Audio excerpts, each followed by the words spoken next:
Good morning. What is this?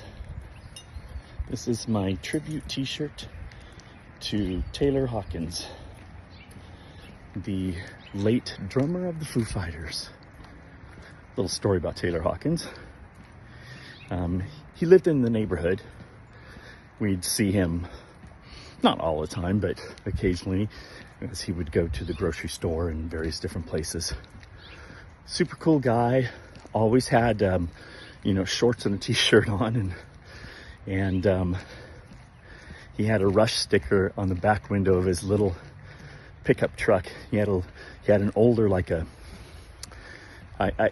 think it was a Ford Courier, like a late 80s, early 90s Ford Courier pickup truck that he used to tool around in. I mean, the guy was rich. He could have owned anything, but he tooled around in that little pickup truck and had that Rush sticker on the back window.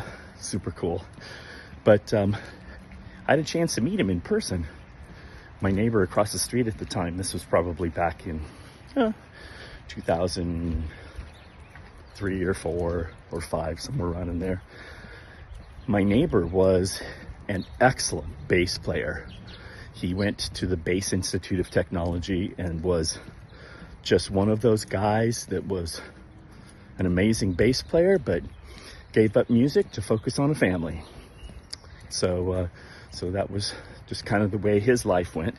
But he had a friend who was playing at the Baked Potato, which is one of these clubs that a lot of musicians will go and they'll sit in and do open mic and stuff like that. Great bands at the Baked Potato. So John and I took off and we went down to see this band, and this was long before I knew who Taylor Hawkins was. And he introduced me to his buddy as Taylor was putting on his trademark red Converse before he was getting ready to go up on stage. And super cool dude, really small guy, but yeah, that was my chance to meet Taylor Hawkins. And just a great drummer, great guy, and what a tragedy. Don't do drugs. That's the thing about Los Angeles is everywhere you go, you have a chance to run into celebrities and sports stars and things like that. A lot of people live here. Even sports stars from other teams live here. You'd be at the grocery store or something like that, and it's like, yeah, I know that person. Who is that? It happens all the time. My wife, my lovely bride, I should say, works in the periphery of the entertainment industry, and so over the years, I've had a chance to meet a lot of people, and for the most part, they all put on their pants one leg at a time, just like us. And for the most part, super cool people. Yeah. Got lots of stories, but can't really tell them. So I woke up this morning, and like most mornings, I went out into the backyard to check on the plants and check everything.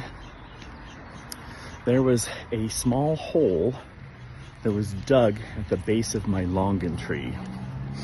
Well, a couple days ago, I had some gopher activity out there, and I set a trap, didn't get anything, but I had planted sugar snap peas at the base of my longan tree, and those sugar snap peas kind of died. So I guessed that the gopher ate the roots of that. Well, the hole that was dug, I don't know, it didn't appear that it came from underground, but I stuck a stick in and it went in awfully easy. I don't know. So I filled it back in and hope to God my longan tree doesn't die. Yeah, I gotta get gopher baskets. I just have to buy a whole bunch of them and have them on hand so that I'm not lazy, so that I use them every time I plant a tree. I just gotta do it. It's too much money involved, too much time, too much sacrifice. This is kind of cool. Cool way to redo a mailbox. Needs a little upkeep, but yeah, kind of cool. Can you see the top of that building over the sound wall along the freeway? Yeah, that's that crazy apartment complex that's being built that I've shown in previous videos. Just sticks up like a sore thumb and is likely blocking people's views. Well, that house right there, the guy built that room up at the very, very top so that he would have a nice view of the apartment complex being built. Oh, neighbor's peach trees looking pretty good. A lot of peaches on that little tree. Dang. Yep.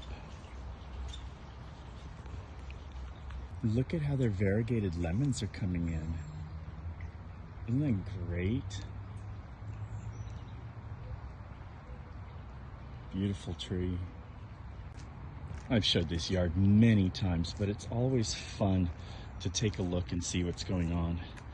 Definitely need mulch at the bottom of these trees. Little citrus struggling right there. Oh, this guy looks good. This is some kind of stone fruit, likely a peach or something like that. Pomegranate. Wow, look at all the flowers on this pomegranate. Dang, mine doesn't have that many. Wow, that's crazy. Another little stone fruit. It's trying. Fig will be fine. Oh, look at that. They're gonna get a fruit off of it. And our favorite ivy. Here's the mulberry we looked at a little while back. Oh, there's a couple that are ripening. Nice. The neighbors don't know that this is going to be a huge, huge tree. There's another one right here. And I don't see any fruit on this one. Oh yeah, there's a little fruit right there. And pomegranate, citrus, another stone fruit, and another stone. Mulberry trees grow very, very well here. And those two mulberry trees were probably about 8 feet apart. Well, they'll grow, well, here in Los Angeles, they'll grow 20, 30 feet tall, maybe even taller, and easily with a canopy as wide. So those are going to be huge, huge trees. If they want them to really be productive, they're going to have to take one of them out.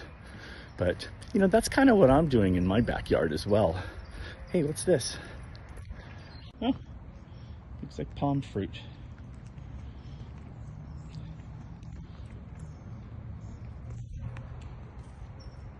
Yep, coming from right there.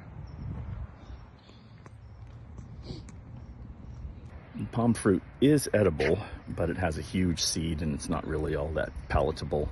But anyway, talking about tree spacing, I definitely am planting my trees a little too close together, though not as close as what we saw with those mulberries.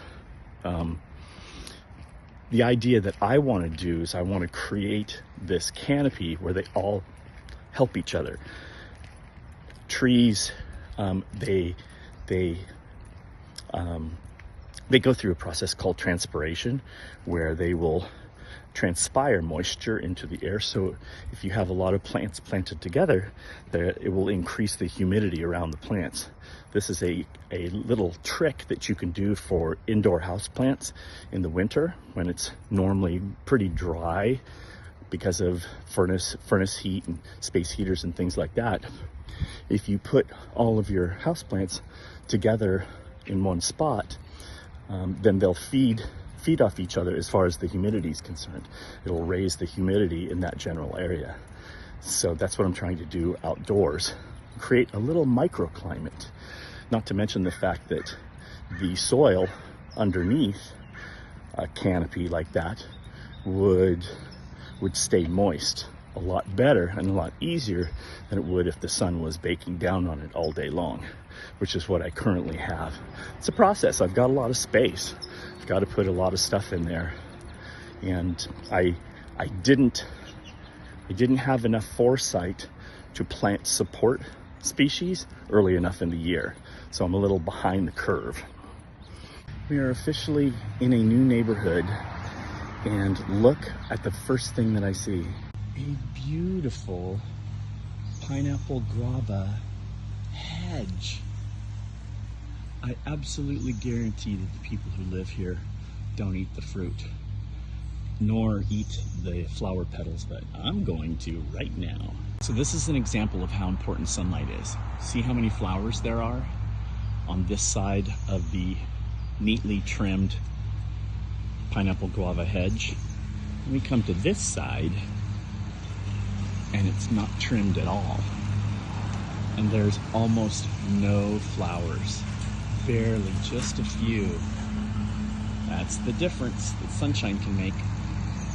And the other side of the hedge, that's actually on the north side too. If this side had sunlight, this side would be just covered in flowers. What a beautiful yard. Look at this, there's little Natal plum in bloom right here, and this beautiful purple tree. It's just great yard. We have all of these on the sidewalk median. I think these are kind of sage. I'm not sure. Beautiful yard. Beautiful spray of purple. Oh, some little petunias down there. That's just great. Whatever was in that beautiful front yard immediately made me start sneezing. Yeah, it was kind of weird. I don't know. Oh, it's dark under here. What is that? It appears that this neighbor is fed up with dogs pooping in their yard, and they have a camera right here. Smile. All right, this works. See this ground cover right here? It's here on the sidewalk median, and also right here. This is turkey tangle. This is what I have in my backyard that just grew naturally. It is a fantastic ground cover.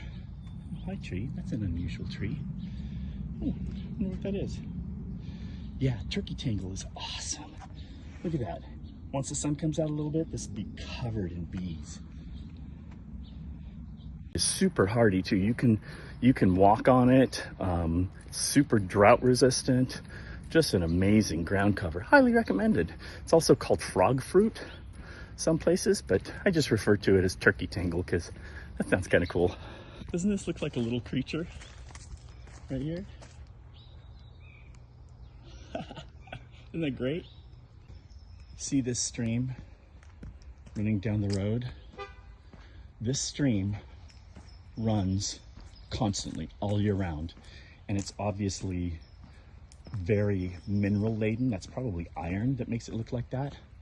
There's another one pretty close to here that comes from another direction, and I've always wondered what the source of this stream is. We're gonna walk up this dead end and see if we can see the source of it. I don't know, it's weird. So the stream just goes up here into the hills. I don't know. At one point in time, there was probably something built on this lot. That looks like a Canary Island palm tree right there. I don't know where it goes, but it seeps out. Oh, on the other side of that tree, there's a pipe. I wonder where that's coming from. So here's another portion of that stream. So this is coming from up this hill. This is Mulholland Highway, and the same type of water. Been living in this neighborhood for 23 years, and this never stops flowing. And it's always this color. No idea where it comes from.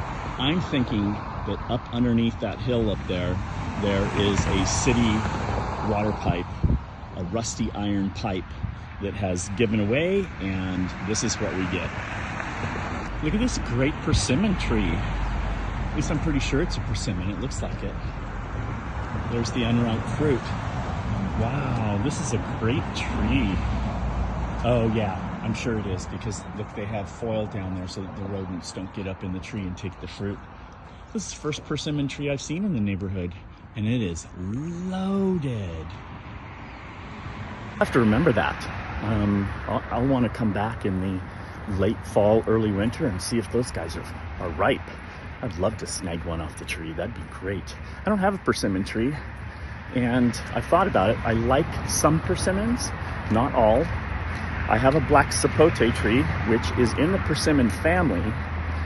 So we'll see if I like the fruits off of that. Some people don't like them.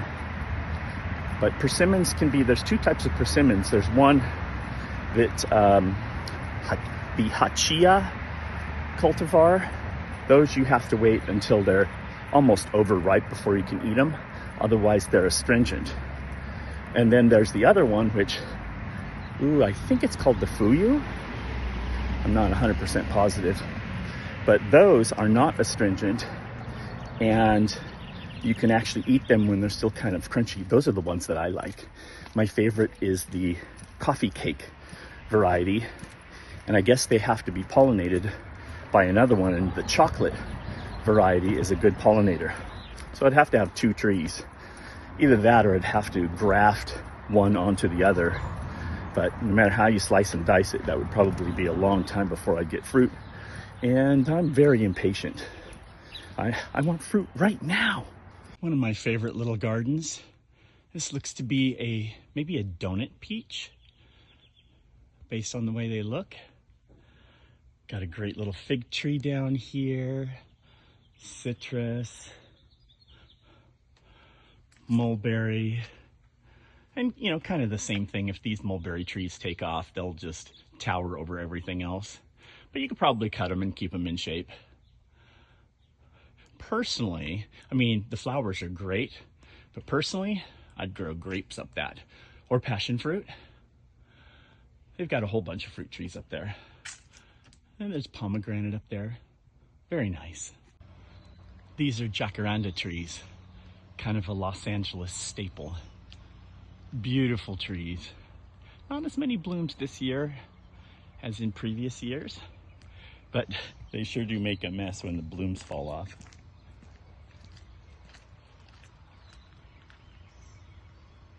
Rolling Mississippi moon, won't you keep on shining? Oh, black water, keep on rolling. Mississippi moon, won't you keep on shining on me?